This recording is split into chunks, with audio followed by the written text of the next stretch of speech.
And the question is, how do you even be your best when you don't feel your best?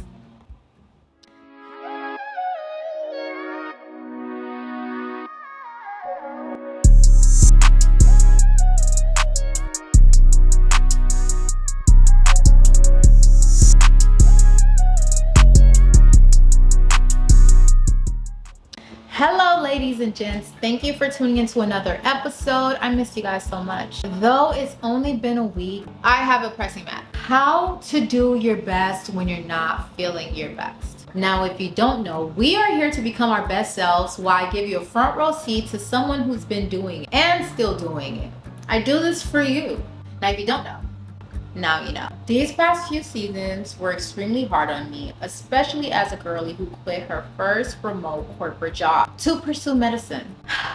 It never gets old, but I don't regret it. However, with being on this journey, it takes a different level of self-discipline and faith to execute every day.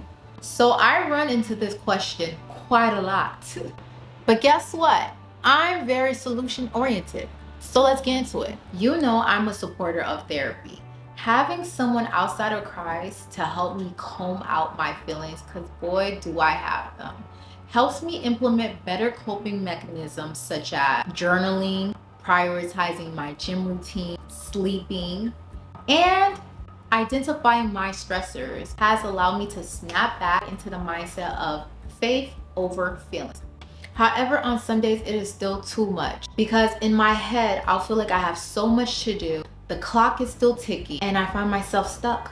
That is where I've been learning to embrace the unconventional and implement strategies, or let's call them best case scenarios, to fulfill my responsibilities. Let's dive in deeper into embracing the unconventional. Embracing the unconventional can look different to you. But as for me, someone who's supposed to be studying for the MCAT and studying for the next, let's not get into numbers. I've learned trying to be the picture perfect student who wakes up at 4:30 a.m., goes to the gym, comes back to head to the library, do all the MCAT practice that she can, follow a rigid schedule to go back home and get ready for another day, doesn't work out for me.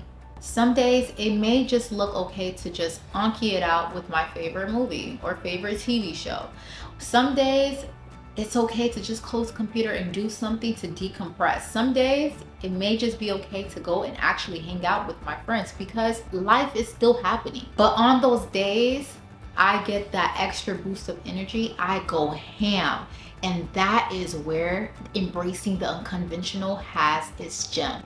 You may need to actually find a way where embracing your unconventional can lead up to those days where you have that extra boost and you go as hard as you can, because you know there's another day where your 100% may not look like 100%. Now, this solution is new. We're trying it together. On those days when we're kind of feeling off, we're going to first write down the percentage that we feel like we're at. Of course, after your morning routine, like for me, I have to pray, get a little bit of my word in, eat, nibble. But then we're just going to actually take a moment and write down the percentage. If you feel like you should write the percentage first, then get your word in, and then see if that percentage is really that percentage, you could try that too. But we need to start with writing our percentage down. Top of the morning, we will be writing our percentage down. Then we're going to write down what we have to do for the day. No matter how gruesome it feels, we're going to write it all down. Last, we are going to write our best case scenario for that day. So it may look like this. I'll use me as an example. I'm going to get out of bed, clean myself up. Usually that'll be done first. Do 2 cards passage, flashcards, and write down some content ideas. So I'm hitting a little bit of something here and there. Or to give you a better example for yourself, let's just say you have to go to work and you have other responsibilities. Okay, work plus a little light gym workout, and do one of those responsibilities before the end of the day. Now, if you could do that responsibility while at work, I'm not trying to tell you, don't tell your boss I told you to be working on other things while you're at work. But, but you get what I'm trying to say? You try to hit as much as you can. Because trying this best case strategy is going to help identify our bare minimum for that day, so we can skip that cycle of self-hatred and guilt for not doing anything. And once we actually go back into our routine, we don't feel too far behind. Ultimately, even when we fall short, we serve a good God, and He is still God. So where we fall short, it just gives Him more room to showcase His great power in our lives. Now, I pray that you feel encouraged by this. Make sure to like and share with a friend that probably can benefit off of this.